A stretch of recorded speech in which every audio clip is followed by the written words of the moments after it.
Other than Fred Warner, who's going to get the big Mondo extension this offseason the way George Kittle got one last season, who do you think should be in line for the next one? So if Kittle got it in 2020, Warner's going to get it in 2021, theoretically.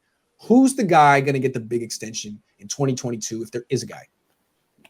Yeah, if you look at the free agents that the 49ers have for 2022, there's not very many of them that are to really choose from. Their biggest two free agents are going to be Mike McGlinchey, who will probably be playing on his fifth-year option, and the other one would be Tarvarius Moore. So it doesn't really look like they have a free agent that's going to be coming up in 2022 that they're going to have to pay big money to. So those are the two. I think beyond that you have Greenlaw, but I think they have him until 2023. Yeah, I don't know that there is a guy that's going to be getting a Mondo extension, and it may not be 2022. Maybe it'll be a few years down the line. Is there any? I mean, it could be Nick Bosa. It could be Nick Bosa. Who do you think it's going to be? I mean, Bosa, as soon as you're allowed to, as soon as you're able to, certainly. The name that I'm going to say is not a big Mondo extension. It's not your Fred Warner size contract, but I'm just going to throw this out there. I can't wait until Daniel Brunskill gets extended, because this guy has been so freaking important to this team over the last couple of years. He gets zero credit. Yeah. And just like Mav said earlier, because he can play all these different positions, now when you go into the draft, if there's a really good guard that you like and a really good center, it allows you to maneuver and do so many things during the draft, on game day. I mean, this guy has been so pivotal to the 49ers' success the last 2 years, including getting to the Super Bowl last year. I don't know that they would have got to the Super Bowl without Daniel Brunskill. He handles Aaron Donald more than adequately. So, again, it's not going to be a massive Fred Warner type contract, but I want to see this guy finally get paid. I'd say Greenlaw would be my number one pick, just because I think after the 2022 season, he'd be a free agent if my math serves me right.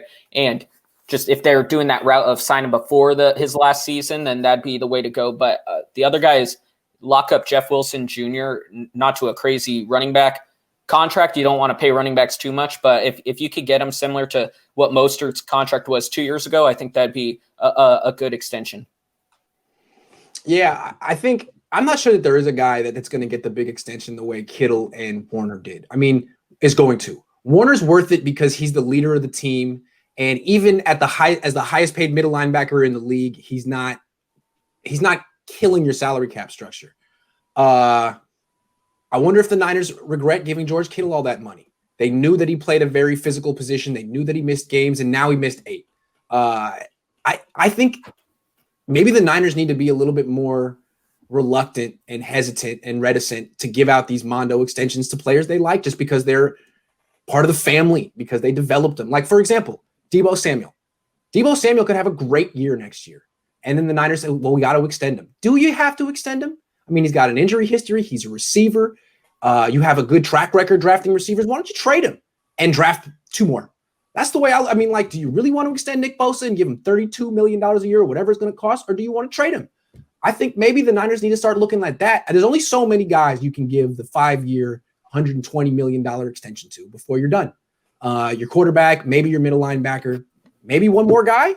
I don't know. I think maybe you got to just move on. It's what the Steelers do. They never fall in love with their wide receivers. Juju Smith-Schuster is going to leave, and they have plenty of guys to replace him, and they just keep churning and drafting. I don't know. But I'm a Moneyball kind of guy. Like I don't root for these guys. You know, I don't care. I really don't. I know you guys like Deebo. He's got a nice name. He's fun. But honestly, get another one. And he shouldn't be somebody that you're going to be giving really big money to. He's not a number one receiver. He's a good playmaker, but he's not a number one guy. But another name that's coming up, and you mentioned Grant is Nick Bosa, but the 49ers have him under contract they own his rights through 2023 if they decide to go, with the 5th-year option.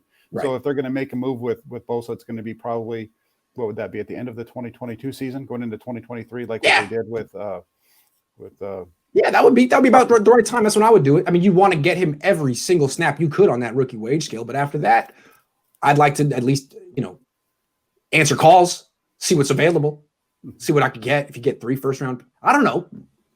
I don't know. Well, I think they even have an extra year with Bosa unless he doesn't want to play on the franchise tag because, I mean, assuming he keeps to the trajectory he had in his rookie season, he would probably reset the market at defensive end when he is a free agent. So franchising him would be a bargain in that sense because isn't it an average of the top 5 salaries? Yes. So that would help it out. And, I mean, I think edge rusher, if you have one of Nick Bosa's caliber, I think that's one position you definitely have to sign. But in terms of next, I don't think he is the next guy to get that extension.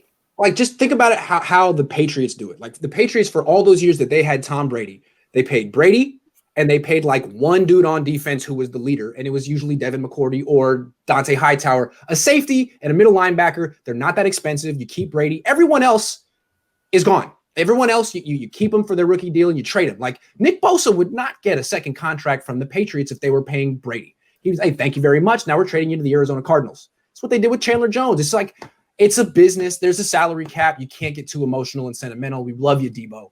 We love you, Nick Bosa. Now you're gone.